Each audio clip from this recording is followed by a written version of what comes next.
Good morning, it's Emmy in the Young UU's classroom at UUSC.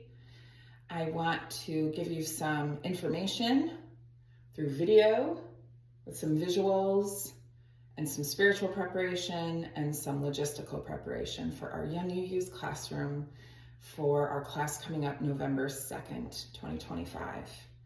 We'll be working on session 4. It's called Seeking Knowledge. There's a piece that carries in an activity we started last week into this week. So I'm going to share a bit about how that will tie together in preparation for the class activities. So last week, I led the kids in a conversation about what are your really big questions that people typically look to religion or spirituality to answer. What are some of the reasons we come to UUSC, some of the reasons your parents might stick you in these classes. And they did not need any prompting. They had answers to those. They had questions to that question. And so the activity was to generate the questions. What are the children's really big questions that they have? And I'll tell you, it comes into this jigsaw puzzle, this homemade jigsaw puzzle that you see behind me. The questions are the pieces listed here. So they came up with 5 clear questions off the bat, and I have a bonus question from me. And so the questions that they came up with are, why do we exist? What is the meaning of life? How were we created? Where is the end of the universe? How does the world end? And my bonus question was, what is the oldest prayer? So these came quickly out of their mouths, and they talked about different possible answers to the questions. And that is more what this week is about exploring what are some of the possible answers to this question. Now, the reason this is set up in a puzzle format is because we are trying to teach that we are seeking answers as Unitarian Universalists. And I wrote out some possible answers to these questions, and we'll make it clear they are not all or the only answers to these questions. But I wrote 2 answers to each question and a corresponding piece that fits in before the question. So these pieces, these physical pieces, are going to be hidden around the classroom space, whether that's the indoor classroom or the outdoor classroom. Weather might determine that. So they are identical in shape and fairly identical in design so that they look like either one could fit here and go with the way the puzzle looks visually. And there are 2 different answers. So they will be prompted, we'll review these questions from last time or introduce them to anyone who wasn't there the previous week.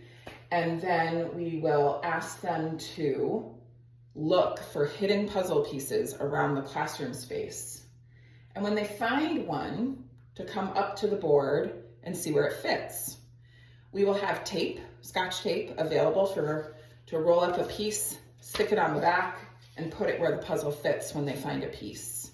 We're going to try to have a conversation about being equitable. The point isn't to run around and try to find all the pieces. It's to let everyone have a turn finding at least one piece.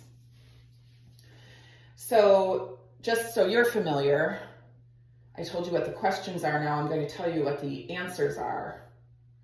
So some of these are generated from some of the answers they came up with themselves, and I also added some answers where there were some holes in that conversation. And maybe not obviously, but at the end, they will start to realize, oh, this piece fits here, but I found another piece that's the same size, that looks like it goes here and looks like it answers this question. It also goes in the same piece, which is not normally how a puzzle works, but it is today. So then we will start to talk about how there are multiple answers to the same questions, and it's not two-dimensional or clear. This is always the answer to this. And that is what we do as Unitarian Universalists, as children, as adults, It is what we do, and that these answers come from many infinite sources. So that is the meat of the conversation in this activity. And I'm hoping that it will be helpful for you to hear some of this ahead of time and see it physically so you know what you're kind of playing with. And I'm going to do this every week that I'm able.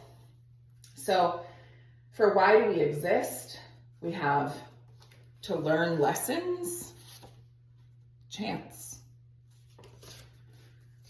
For what is the meaning of life, to be at peace, to end suffering. I might add to be at peace, to be happy.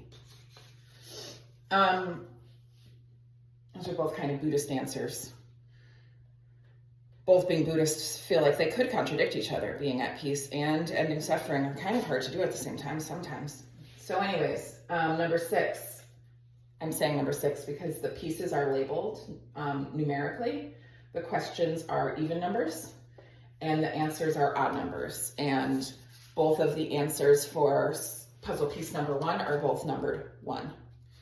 And so you'll have 2 pieces numbered 3 and so on through 11. So how were we created? No, wait, sorry.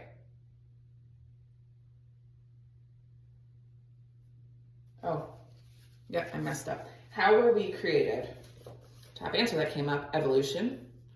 Another very common answer, God, right? So both those answers are going to be able to fit there. Where is the end of the universe?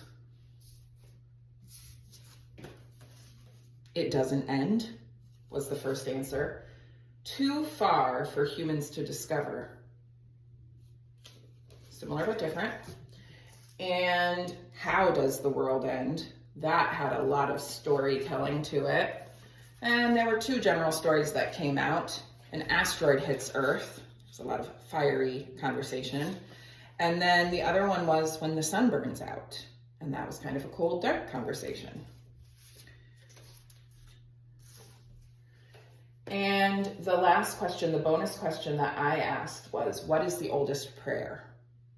And without missing a beat, Xander said, help, which was exactly the answer I had in my mind.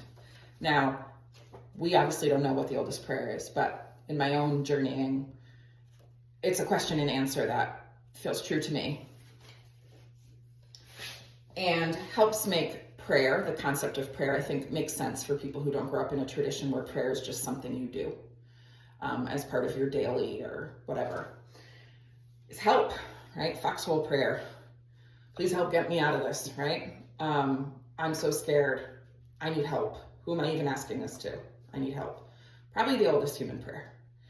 Followed up by thank you, right? After we experience help or recovery or relief, or maybe it's the oldest, maybe it's the first one that came out that said, wow, you know, my baby was just born, or this gorgeous day, or whatever. Thank you for it. You don't even know who you're saying thank you to or what you're saying thank you to. But it's a way to start talking about prayer.